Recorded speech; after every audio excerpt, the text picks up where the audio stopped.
یہ وہ لمحہ ہوگا جب آنکھیں پتھرا جائیں گی، زبان بند ہو جائے گی اور جسم بے جان پڑا ہوگا۔ ارد گرد لوگ رو رہے ہوں گے لیکن تم کچھ نہ بول سکو گے۔ تبھی فرشتے آئیں گے اور جو ہوگا وہ سوچ کر ہی دل کانپ جاتا ہے۔ کیا تم نے کبھی سوچا ہے جب روح نکال لی جائے گی تو کیا محسوس ہوگا؟ کیا قبر میں پہلی رات آسان ہوگی یا عذاب سے بھری؟ اگر جواب نہیں تو تیار ہو جاؤ، کیونکہ آج ہم تمہیں حقیقت بتانے والے ہیں، بغیر کسی بناوٹ کے، بغیر کسی کہانی کے، بس وہی جو قرآن و حدیث میں آیا ہے۔ یہ ویڈیو تمہاری زندگی بدل سکتی ہے اور شاید آخرت بھی۔ یہ وہ گھڑی ہوگی جب تمہارے جسم سے روح نکالی جائے گی۔ نبی کریم صلی اللہ علیہ وسلم نے فرمایا، مومن کی روح اس کے جسم سے ایسے نکالی جاتی ہے جیسے پانی مشکیزے سے بہہ جاتا ہے۔ کافر کی روح اس کے جسم سے ایسے کھینچی جاتی ہے جیسے کانٹوں میں الجھا ہوا اون زبردستی کھینچا جائے۔ سوچو، اگر تم نے زندگی میں اچھے اعمال کیے تو روح آسانی سے نکلے گی، لیکن اگر برے کام کیے تو ایسا عذاب ہوگا کہ برداشت کرنا ناممکن ہوگا۔ جیسے ہی موت آئے گی تمہیں دو فرشتے نظر آئیں گے۔ وہ تم سے 3 سوال کریں گے، لیکن اگر تم جواب نہ دے سکے تو پھر وہ ہوگا جو بیان کرنا بھی مشکل ہے۔ یہ سوال کیا ہوں گے؟ نمبر 1، تمہارا رب کون ہے؟ تمہارا دین کیا ہے؟ تمہارے نبی کون ہیں؟ اگر زبان لڑکھڑا گئی، اگر تم نے دنیا میں ان سوالات کے جوابات پر عمل نہ کیا تو تمہیں جواب دینا بھی مشکل ہو جائے گا، اور جو نہ دے سکا اس کے ساتھ کیا ہوگا؟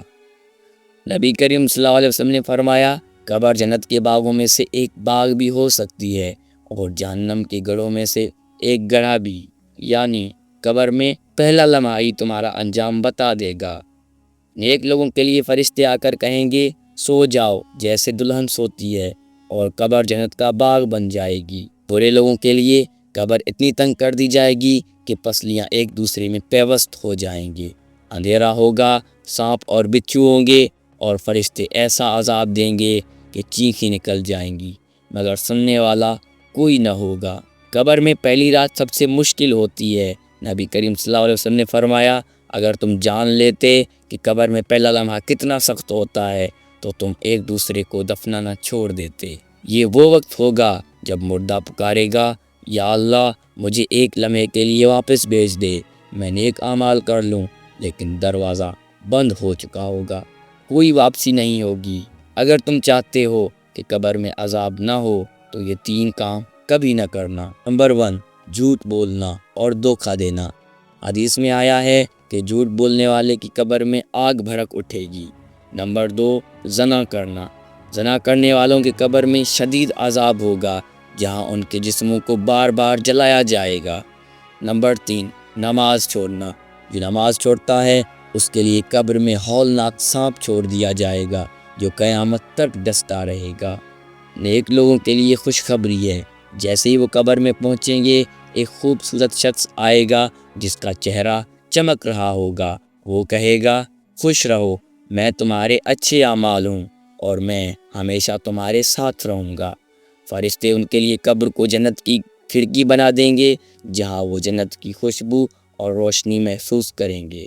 کیا قبر میں اعمال ساتھ جائیں گے؟ جی ہاں، صرف 3 چیزیں تمہارے ساتھ قبر میں آئیں گی۔ نمبر 1، صدقہ جاریہ، جو تم نے اللہ کے لیے خرچ کیا وہ تمہیں قبر میں روشنی دے گا۔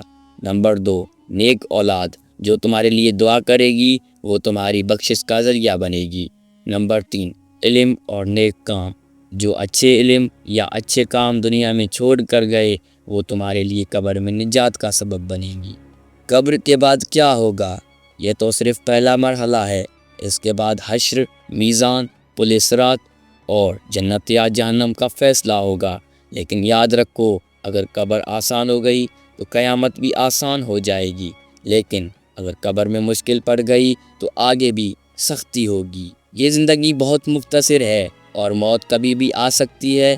جو اس ویڈیو کو دیکھ رہا ہے وہ خود کو دیکھے، کیا تم ان لوگوں میں شامل ہو جو قبر کو جنت کا باغ بنائیں گے، یا ان لوگوں میں جو قبر کو جہنم کا گڑھا بنا دیں گے؟ فیصلہ تمہارے ہاتھ میں ہے۔ اگر تم چاہتے ہو کہ تمہاری قبر روشنی سے بھر جائے تو آج ہی کچھ کرو۔ رات کو سوتے وقت ایک نیکی کرو تاکہ قبر میں تمہیں روشنی ملے۔ ہر دن کم از کم ایک آیت قرآن پڑھو تاکہ موت کے وقت قرآن تمہاری سفارش کرے۔ اس ویڈیو کو اپنے دوستوں کے ساتھ شیئر کرو تاکہ کسی کی زندگی بدل جائے اور تمہیں بھی ثواب ملے، کیونکہ کل جب تمہاری قبر میں پہلا لمحہ آئے گا تب کوئی ساتھ نہیں ہوگا سوائے تمہارے اعمال کے۔